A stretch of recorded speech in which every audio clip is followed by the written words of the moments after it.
وہی دعویٰ تستلزم اثبات نبوت بعد نبینا لأن من قال انہ یأخذ عن قلبہ، جو یہ کہتا ہے کہ میں تو اپنے دل سے ہی حکم لیتا ہوں، لأن الذی یقع فیہ ہوا حکم اللہ، جو میرے دل میں آئے وہی اللہ کا حکم ہے، وأنہ یعمل بمقتضاہ، اور جو دل میں آئے میں اس کے تقاضے کے مطابق عمل کرتا ہوں، میری وہی شریعت ہے، من غیر حاجت منہ الی کتاب ولا سنت، میں کتاب و سنت کا محتاج نہیں ہوں، فقد اثبت لنفسی خاصۃ النبوت، اس نے اپنے آپ کے لیے معاذ اللہ خاصہ نبوت ثابت کیا، کما قال نبینا صلی اللہ علیہ وسلم، یہ تو نبی پاک صلی اللہ علیہ وسلم کی شان ہے، فرماتے ہیں ان روح القدس نفث فی روعی، روح قدس نے میرے دل میں ڈال دیا۔ تو یہ غیر نبی جب ایسی بات کرے تو یہ جرم ہے۔ اب یہ ساری بحث جہاں سے شروع ہوئی ہے وہ اس سے علم کے دو دائرے بیان کیے گئے، اور اس سے آگے غلط استدلال جو تھا اس کے انہوں نے مفاسد بیان کیے کہ اس قصے سے کچھ لوگ یہ رستہ آگے سے نکالتے ہیں اسی قصے سے، اور یہ سارے کا سارا جو اس میں واقعہ ہے وہ اس بات کی دلیل ہے کہ حسن و قبا شریعت پر موقوف ہے، عقل پر نہیں ہے۔ حسن و قبا چونکہ تینوں کام جن سے روکا گیا، عقل تو یہی کہتی تھی کہ ایسا نہیں ہونا چاہیے، تو ہمارے نزدیک جو ہے وہ حسن و قبا شرعی ہے، آگے عقل کو سمجھ آئے تو فابہا، نہ آئے تو پھر بھی کام وہی ہوگا جو شریعت نے کہا ہے، اگرچہ عقل کو اس کی سمجھ نہیں آ رہی، عقل اس کو حسین نہیں سمجھ رہی، پھر بھی حسن وہی ہے۔ شریعت نے جس کو قبیح کہہ دیا، عقل کو جائز نہیں کہ اس کے کلمے پڑھے، اس میں ضرور حسن ہے جس تک عقل نہیں پہنچ رہی، حسن اسی میں ہے جو اللہ تعالیٰ نے فرمایا اور اللہ کے رسول صلی اللہ علیہ وسلم نے فرمایا ہے۔ یہ جملہ جو بطور خاص ہے حضرت موسیٰ علیہ السلام سے خضر علیہ السلام نے کہا انی علی علم من علم اللہ علمنیہ لا تعلمہ انت، مجھے ایک علم وہ آتا ہے جو آپ کو نہیں آتا، وانت علی علم علمکہ لا اعلمہ، اور تم ایسے علم پر ہو جو رب نے تجھے دیا ہے وہ میں نہیں جانتا۔ تو یہاں سے یعنی زنادقہ نے اپنا رستہ بنایا، یہ جو عبارتیں آگے پڑھی۔ تو اب اگر وہ بات لی جائے تو معاذ اللہ پھر کہ یہ لازم آئے گا کہ حضرت موسیٰ علیہ السلام نبی تھے مگر روحانیت نہیں تھی، جبکہ نبی تو کروڑہ درجہ ولی سے افضل ہے، اور دوسرا جو ہے حضرت خضر علیہ السلام جو ہیں وہ راج قول کے مطابق نبی تھے مگر شریعت کا پتہ نہیں تھا معاذ اللہ کہ اللہ کے احکام کیا ہیں۔ تو یہ بہت دور کی بات ہے،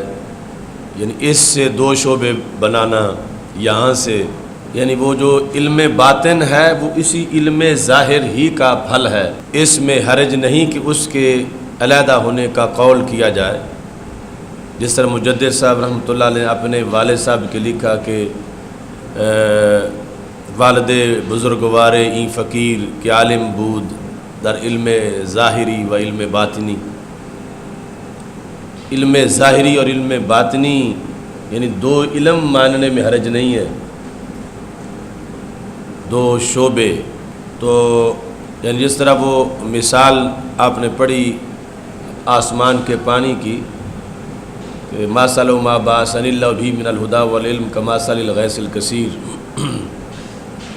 تو پہلی دو زمینیں ہیں، ان سے یہ سمجھا جا سکتا ہے کہ ایک جو ہے وہ صرف حوض ہے، اس نے پانی جذب نہیں کیا، اور وہ جھیل بن گئی ہے، اور دوسری زمین ہے جس نے پانی جذب کیا ہے اور جذب کر کے پھر اس سے باغ پھل تیار ہوئے، لیکن ہے تو وہ آسمان سے اترا ہوا پانی، یعنی وہی واپس مالٹے اور انار میں واپس لوٹا ہے۔ اور اگر اس کا کوئی منکر ہو اور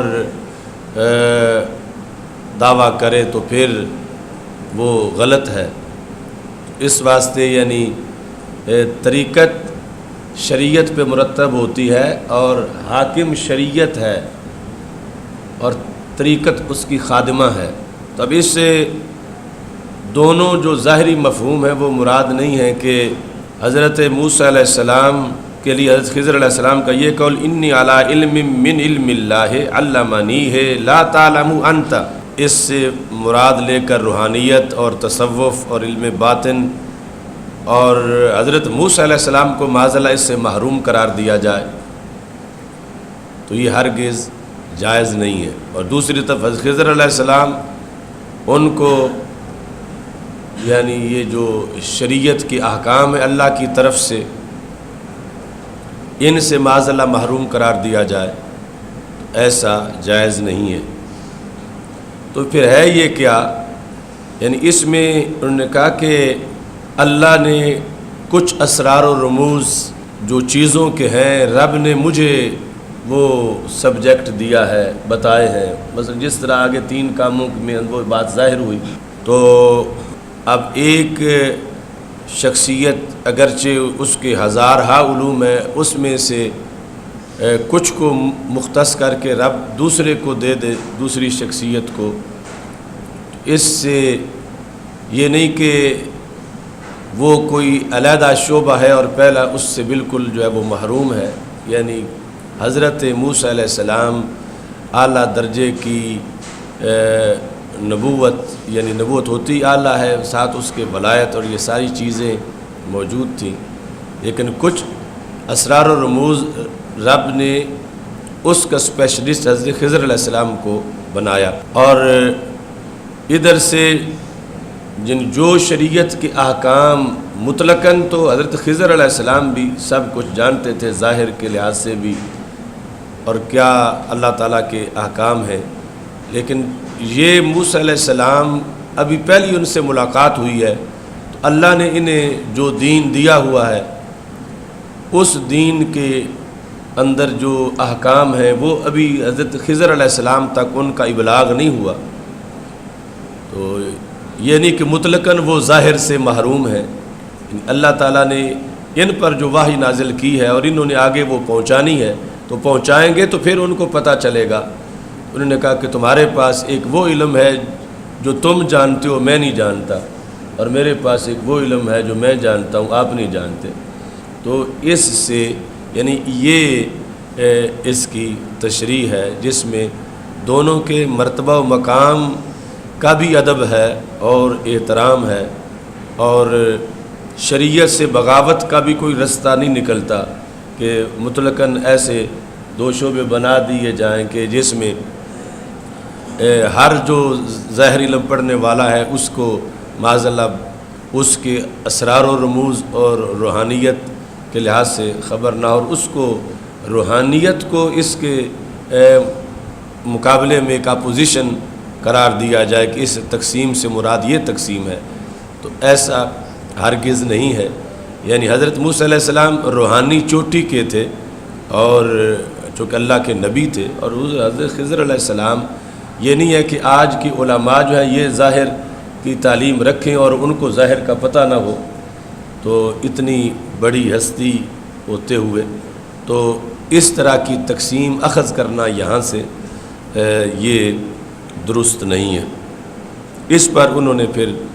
آگے ساری وضاحت کی، لکل آیت ظہر و باطن، تو علم باطن کا لفظ بولنا، علم باطن کا شعبہ ماننا یہ شریعت میں جائز ہے، اور وہ مرتب اسی ظاہر پر ہوتا ہے اور اسی کی آگے شاخیں اور اسی شریعت پر عمل سے ہی وہ روحانیت پیدا ہوتی ہے کہ جس کو پھر تصوف اور طریقت سے تعبیر کیا جاتا ہے، اور قوت حاکمہ شریعت ہے، یعنی فیصلہ اس کا چلے گا شریعت کا، تو طریقت جو ہے وہ اس کی خادمہ ہے، اس کے تابع ہے اور اس کے تحت ہے، اس کے فیصلے کے مطابق جو ہے وہ آگے مسائل حل ہوں گے۔ یہ تشریحات مجدد الفسانی رحمۃ اللہ علیہ نے مکتوبات شریف میں طریقت، شریعت، حقیقت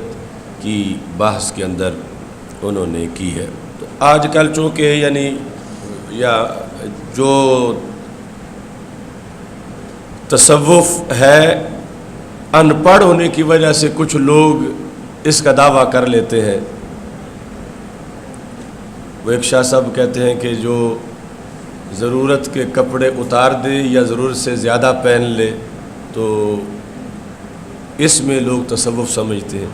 یعنی خطرہ آگے کتنا ہے کہ معاذ اللہ بندہ زندیق بن جائے، اور خطرہ کتنا ہے کہ اس کے کھاتے میں دعوی نبوت آ جائے اور یقتل ولا یستتاب تک پہنچ جائے، اور اپنی طرف وہ دھواں لگا کے تو بیٹھا ہے اور رازدان بنا ہوا ہے عرش کا۔ اس واسطے یہ احتیاط ہے۔ انہوں نے فتح الباری کے اندر اس کی تفصیل کی۔ فانطلقا، دونوں چلے ساحل بحر پر، ان کے پاس کشتی نہیں تھی تو ان کے پاس ایک کشتی گزری۔ انہوں نے حضرت موسیٰ علیہ السلام اور خضر علیہ السلام نے اس سے گفتگو کی کہ لفٹ دیں ان کو، ان یحملوہما، کہ وہ بٹھا لیں ان کو۔ تو خضر علیہ السلام پہچانے گئے، چونکہ سمندروں میں بادشاہی ہے تو وہ کشتی والے نے جو ملاح تھا خضر علیہ السلام کو پہچان لیا۔ فحملوہما بغیر نول، اس نے کہا نہیں میں کرایہ نہیں لوں گا، تو بغیر کرائے کی آپ جو ہے وہ سواری کریں۔ ایک چڑیا آئی، وہ بیٹھ گئی کشتی کے کنارے پر، اس نے ایک چونچ بھری یا دو سمندر سے۔ تو خضر علیہ السلام نے کہا اے موسیٰ،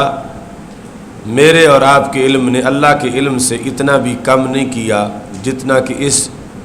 چڑیا کی چونچ نے سمندر سے کم کیا۔ اتنا زیادہ ہے اللہ کا علم، اور ہمارا علم اس کے مقابلے میں ایک چونچ کے قطرے کی حیثیت رکھتا ہے۔ اور یہ وضاحت علم کی بھی اعلیٰ حضرت رحمۃ اللہ علیہ نے فتاوی رضویہ میں یعنی بڑے بیلنس اور توحید کو سامنے رکھ کر کی ہے۔ وَمِنْ عُلُومِكَ عِلْمَ اللَّوْحِ وَالْقَلَمِ، کہ اگرچہ ہم رسول اللہ صلی اللہ علیہ وسلم کے لیے لوح کا علم مانتے ہیں، قلم کا علم مانتے ہیں، مگر پھر بھی علوم خدا کتنے زیادہ ہیں۔ یعنی علم لوح، علم قلم ماننے سے کوئی برابری نہیں لازم آ جاتی، جس طرح نجدی دیوبندی کہتے ہیں۔ اس کے خلاف جو قصیدہ بردہ کا یہ شعر ہے، وہابیوں نے پوری کتابیں لکھی ہوئی ہیں، اور پھر شیخ عیسیٰ مانے جو دبئی وزیر اوقاف تھے، انہوں نے پھر اسی مصرے پر اپنی کتاب لکھی ہے اس کے اس بات میں۔ تو علم لوح، علم قلم بالآخر محدود ہے، اور اللہ کا علم لامحدود ہے۔ تو علم لوح، علم قلم رسول اللہ صلی اللہ علیہ وسلم کے لیے ماننے سے برابری نہیں لازم آ جاتی کہ آپ کا علم اللہ کے علم کے معاذ اللہ برابر ہو گیا ہے۔ وہ ایک جھلک ہے اللہ کے علم کی، علم لوح اور علم قلم۔ اس کو کہتے ہیں تجنیس۔ مقصد جو ہے یہ تقابل بیان کرنا، یہ مقصد کم کرنا بیان نہیں ہے۔ یعنی وہاں جو چونچ میں پانی آیا ہے اس کا تقابل سمندر کے ساتھ، لیکن چونکہ یہاں کم ہوا ہے اس بنیاد پر انہوں نے ناقص کا لفظ بول دی، جس طرح کہ جزاء سیئۃ سیئۃ مثلھا۔ تو حالانکہ جو بدی کی جزا ہو وہ بدی نہیں ہوتی بلکہ نیکی ہوتی ہے، تو یہ مجانست کے طور پر جو ہے وہ کہہ دیا، ورنہ اللہ کے علم میں کمی آ ہی نہیں سکتی۔ اور یہ جو دوسری حدیث ہے کہ لو ان اولکم و آخرکم و انسکم و جنکم لقاموا فی صعید واحد،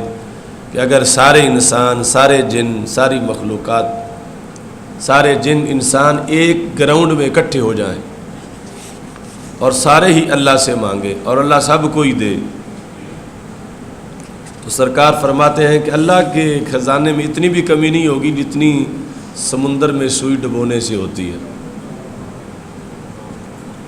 یعنی اللہ وہ ذات ہی نہیں کہ جس کو نقصان دیا جا سکے، جو نقصان کو قبول کرے۔ اب یہاں کرمانی نے سوال کیا کہ یہ جو چونچ والی پانی ہے اور ادھر سمندر ہے تو یہ نسبت ہے متناہی کی طرف، اور ان دونوں کے علم کی جو نسبت ہے وہ تو ہے متناہی کی غیر متناہی کی طرف، ان دو ذاتوں کی۔ تو انہوں نے کہا المقصود منہ التشبیہ فی القلۃ والحقارۃ لا المماثلۃ من کل الوجوہ۔ یہ جو ہے وہ تشبیہ صرف قلت اور حقارت میں دی گئی ہے، ہر وجہ سے مماثلت مراد نہیں ہے۔ یہ جو دوسری جگہ قانون ہے کہ مثال میں اضطراد شرط نہیں ہوتا، مثال میں اضطراد شرط نہیں ہوتا، آسان سمجھنے کے لیے کہ اضطراد شرط ہونے کا یہ مطلب ہے کہ جب تم زید کو شیر کہو تو پھر زید کی دم بھی ثابت کرو، چار ٹانگیں بھی ثابت کرو۔ کوئی یہ کہ تم تو اس کو شیر کہہ رہے ہو تو جھوٹ بولو، کہاں ہے اس کی دم، کہاں اس کی چار ٹانگیں؟ تو یہ کہنے والا درست نہیں کہہ رہا، چونکہ مثال میں اضطراد شرط نہیں ہوتا، مثال من وجہ ہوتی ہے یا من بعض الوجوہ ہوتی ہے۔ تو وہ شجاعت میں زید کو شیر کہا گیا ہے، چار ٹانگیں یا دم کے لحاظ سے نہیں کہا گیا، کیونکہ تمثیل میں اضطراد شرط نہیں ہوتا کہ ہر وجہ کے لحاظ سے آپس میں مشابہت ہو۔ یعنی یہ قلت اور کثرت کے لحاظ سے بیان ہے۔ تو اسی میں اس اعتراض کا بھی جواب ہے کہ یہ نقص کے لحاظ سے بیان نہیں ہے بلکہ قلت اور کثرت کے لحاظ سے بیان ہے، اور یہ جو قلیلین کے پاس ہے یہ اس کی نفی نہیں ہوگی اللہ کے علم سے، وہ اللہ کے پاس بھی ہے، اور یہ قلت اور کثرت کا آپس میں بیان ہے۔ اچھا جی، تو حضرت خضر علیہ السلام نے کشتی کی تختیوں میں سے ایک تختی کی طرف ارادہ کیا، ایک تختے کی طرف، اس کو اتار دیا۔ تو حضرت موسیٰ علیہ السلام نے کہا کہ ایسی قوم جنہوں نے ہمیں لفٹ دی ہے بغیر کرائے کے، آپ نے ان کی کشتی کا پھٹا ہی توڑ دیا ہے۔ لِتُغْرِقَ أَهْلَهَا، سان ڈوبو وہ ہونا یعنی یہ مرتب ہو رہا ہے آگے، پھٹا توڑ کے ڈوبنا ہے سان۔ لِتُغْرِقَ أَهْلَهَا، تاکہ آپ توڑ دیں، ڈبو دیں اہل کو، اہل سفینہ کو۔ یعنی یہ ہے لام انجام، مطلب یہ کہ آپ نے تو یہ اس لیے نہیں توڑا کہ ڈوبیں، یعنی یہ حضرت موسیٰ علیہ السلام بھی مان رہے ہیں کہ یہ آپ اس لیے تو آپ نے نہیں توڑا، مگر اس پر مرتب یہ ہو جائے گا۔ آپ کی کوئی اور ہے نیت، لیکن جب پھٹا ٹوٹ گیا تو پانی داخل ہو جائے گا، پانی داخل ہو گیا تو لوگ کشتی بیٹھ جائے گی تو بندے مر جائیں گے۔ لِتُغْرِقَ أَهْلَهَا، یہ لام عاقبت ہے کہ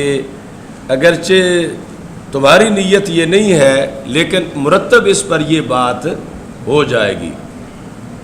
یہ ویسے جس طرح لِيَكُونَ لَهُمْ عَدُوًّا وَحَزَنًا، کہ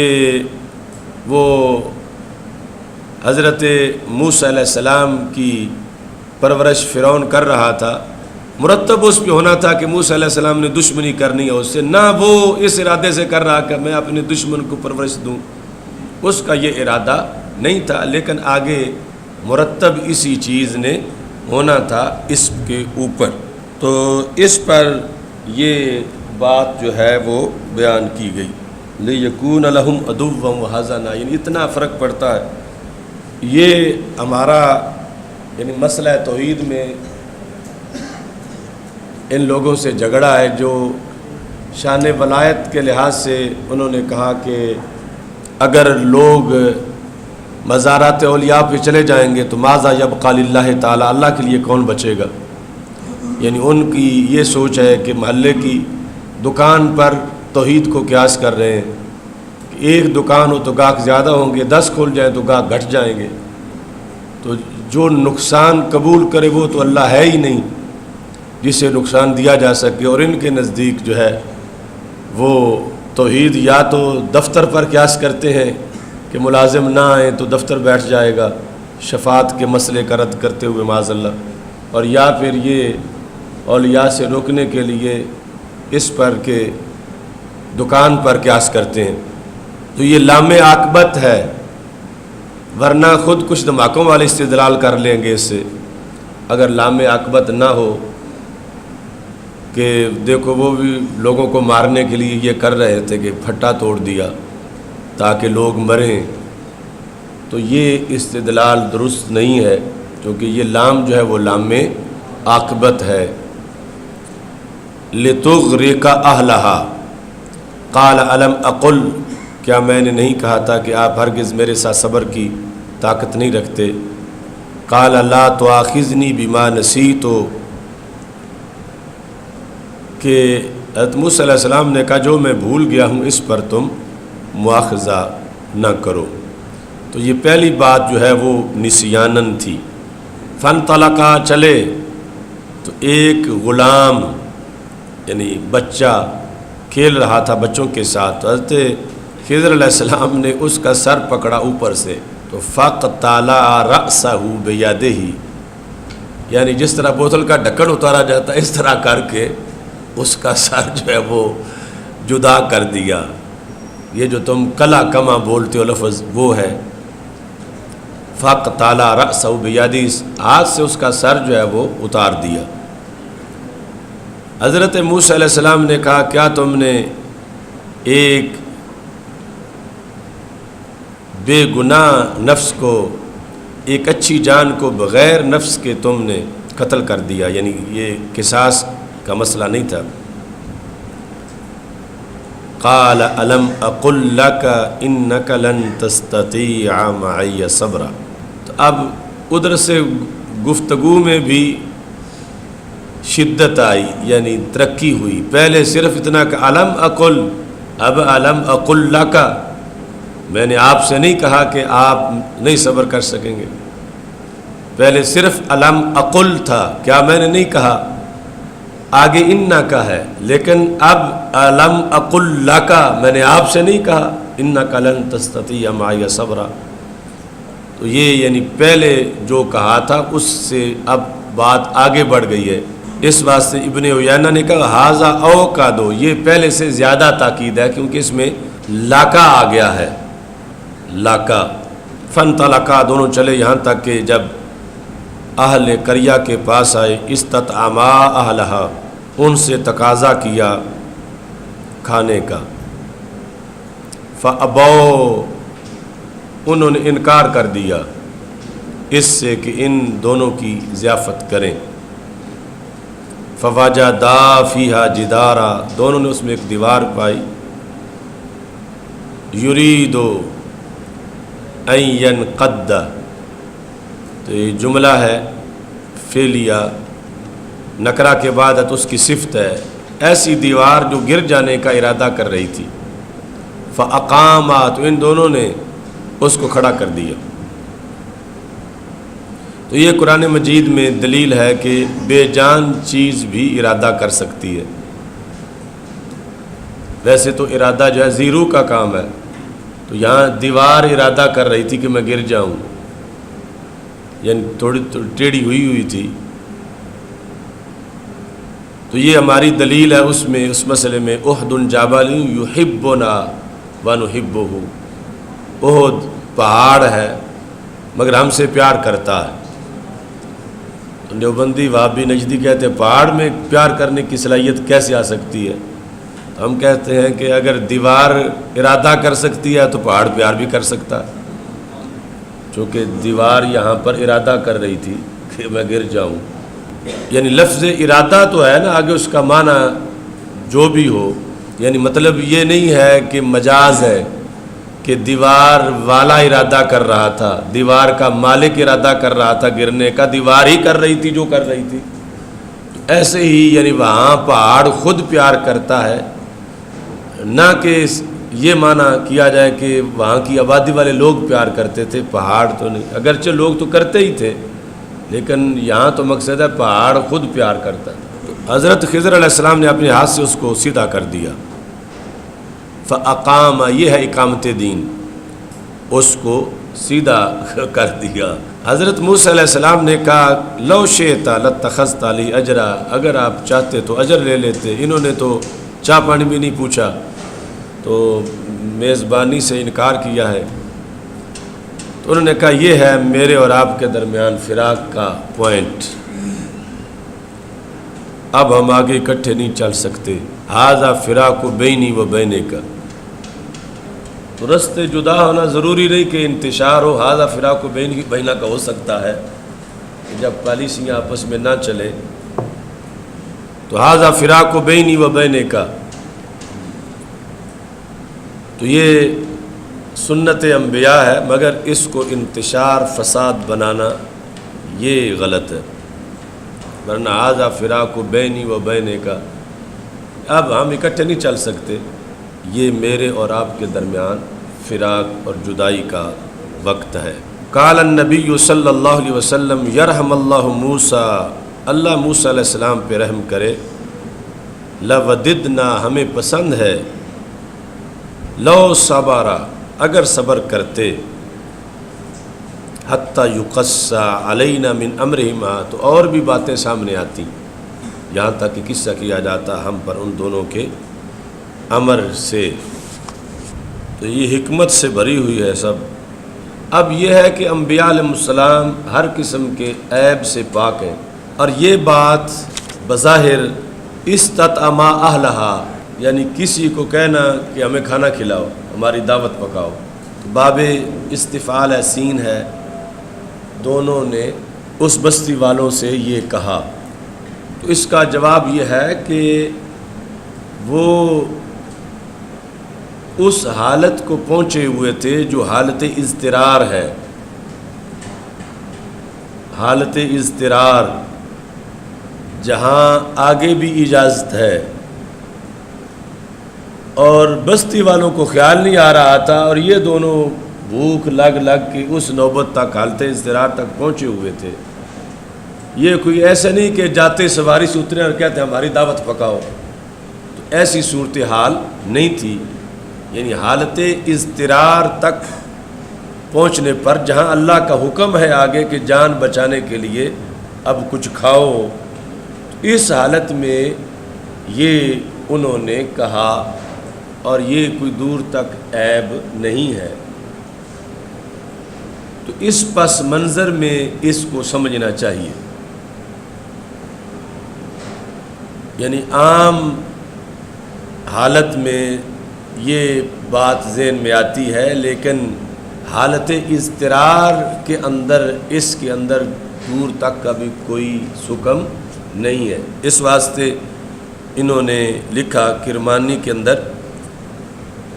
ولا دلالۃ فی، اچھا وکانت الحال حال اضطرار، حالت اضطراری تھی، اور اضطراری حالت میں اللہ کا طریقہ، اللہ کا دیا ہوا دین یہی ہے، اس میں وہ بندہ اپنی جان کے نکلنے پر اس چیز کو ترجیح دے کہ جس کی وجہ سے وہ جان بچے. یعنی اس سے کوئی یہ استدلال نہ کرے کہ وسیم عباسی کہے کہ میں اگر خود کہہ لوں کہ میرا کھانا پکاؤ،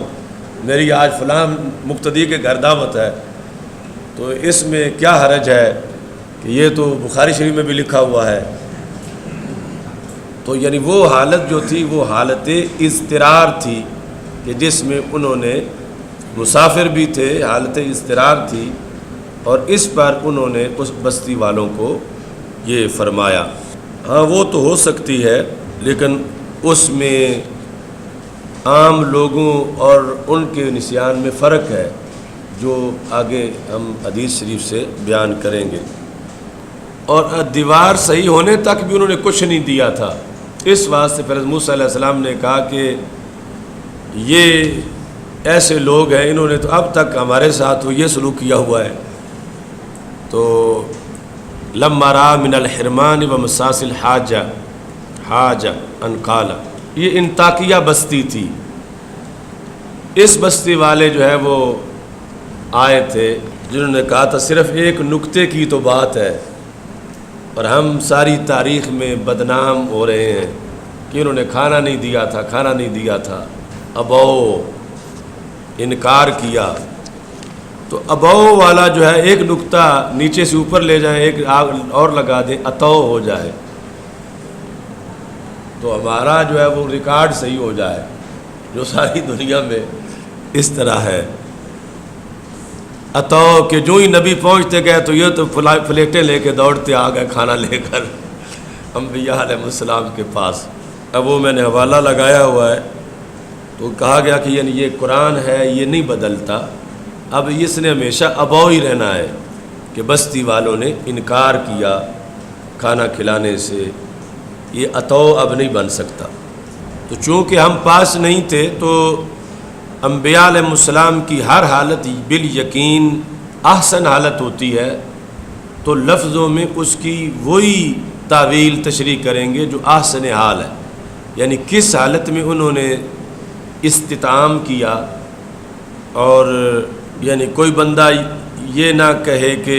میری فلاں حالت تو ان کی فلاں حالت سے اچھی ہے، میں ایسا نہیں کہتا، تو وہ تو ایسا کہہ رہے تھے. یعنی ان کی وہ حالت وہ احسن سے احسن حالت ہے، ہماری حالتوں سے کروڑ درجہ افضل، اور اس میں یعنی جو لفظوں کے ذریعے سے ہم جس بات تک پہنچ سکتے ہیں اس کو احسن طریقے سے بیان کرنا ضروری ہے. اس میں یہ پتہ چلا کہ علم پڑھنے کے لیے سفر کرنا چاہیے اور فضیلت علم ہے، اور پھر عالم کے ساتھ ادب سے رہنا چاہیے. فی استحباب الرحلۃ للعلم و جواز التزود للسفر و فضیلۃ طلب العلم والادب مع العالم و حرمۃ المشائخ و ترک الاعتراض علیہم و تعویل ما لم یفہم ظاہرہ من اقوالہم و افعالہم والوفاء بعہودہم والوفاء بعہودہم والاعتذار عند المخالفت. یعنی انہوں نے یہاں تک لکھ دیا اگرچہ وہ تو نبوت ہے اور استاد یا پیر یہ بہت نیچے آ کے درجہ ہے، لیکن اس میں بھی کہا وَتَعْوِيلُ مَا لَمْ يُفْهَمْ ظَاهِرُهُ مِنْ أَقْوَالِهِمْ وَأَفْعَالِهِمْ. ان کے مشائخ علماء کے اقوال اور افعال میں جس کی ظاہر کی سمجھ نہ آ رہی ہو کہ ایسا نہیں ہونا چاہیے تھا، اس کی تعویل کرنا. تعویل ما لا یفہم ظاہرہ من اقوالہم و افعالہم والوفاء بعہودہم، جو عہد کریں اسے پورا کرنا، اور اگر مخالفت ہو جائے تو پھر معذرت کرنا. وفی اثبات و کرامات الاولیاء و جواز سوال الطعام عند الحاجت و جواز الاجارہ و رکوب السفینہ و نحو ذالک بغیر اجرت برضا صاحبہ. یہ آخری بات جو ہے بغیر اجرت، یعنی اگر کوئی اجرت کے بغیر تجھے سواری پہ بٹھانا چاہتا ہے تو یہ نہ کہو کہ میں نے تو ضرور پیسے دینے ہی دینے ہیں. اس سے یہ اخذ ہوا کہ وہ آپ اس کی محبت قبول کر لیں. وفیہ الحکم بظاہر حتی یتبین خلافہ. مفتیوں کے لیے یہی حکم ہے کہ انہوں نے اسی پر ہی فتویٰ دینا ہے. حکم کس پہ لگے گا؟ ظاہر پہ. حتی یتبین خلافہ، یہاں تک کہ اس کا جو خلاف ہے وہ واضح ہو جائے. تو اس میں یہ تصوف میں جو اپنے پیر کی مرضی پہ چلنا، یعنی جو واقعی پیر ہے، یعنی وہ یہ ساری چیزیں جو انہوں نے لکھی ہوئی ہیں اسی سے ماخوذ ہیں. اور مرید میں حمزہ سلب کا مانتے ہیں کہ مرید وہ ہے جس کا اپنا ارادہ ہی کوئی نہ ہو. باب افعال میں حمزہ سلب کا ہوتا ہے نا، تو ارادہ یرید سے مرید، یعنی مرید وہ ہے جس کا اپنا ارادہ کوئی نہ ہو، اپنے پیر کے ارادے میں وہ فنا ہو گیا ہے. اور یہ جو اپنا ہے اصول فقہ کا قانون کہ جب دو چیزیں ہی دونوں ہی مفسدتان ہوں تو پھر جس میں تھوڑا نقصان ہوتا ہو وہ برداشت کر لینا چاہیے، اگرچہ ہے تو وہ بھی نقصان ہی۔ جو توڑی تھی کشتی، نقصان تو تھا پھٹا توڑنے سے، مگر پوری کشتی بادشاہ لے جاتا جس وجہ سے توڑی تھی، کہ بادشاہ کشتی نئی کشتی غصب کر رہا تھا تو پھٹا توڑ دیا تاکہ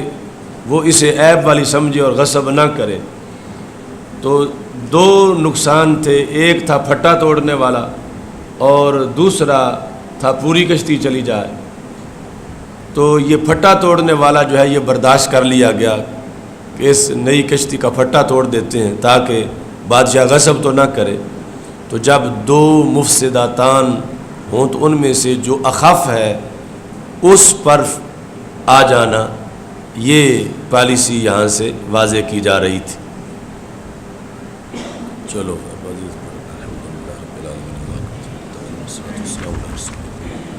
استغفر اللہ لا الہ الا اللہ لا شریک له وله الحمد